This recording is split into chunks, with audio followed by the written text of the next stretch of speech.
عمرك لجأت لحد وطلع هو السبب في تعبك؟ وإنه كان رجال من الإنس يعوذون برجال من الجن فزادوهم رهقا. يعني الناس لجأت للجن فزادوهم تعب وذل وضياع.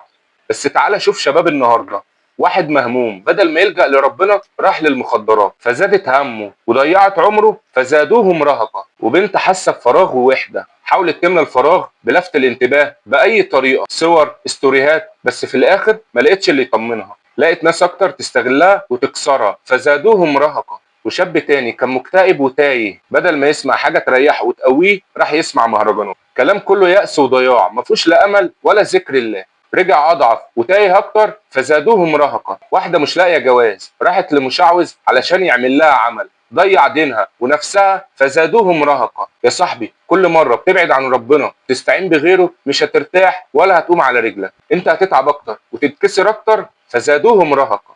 ارجع للي خلقك مش هيزيدك رهق، هيزيدك رحمه وراحه ورضا. سلام.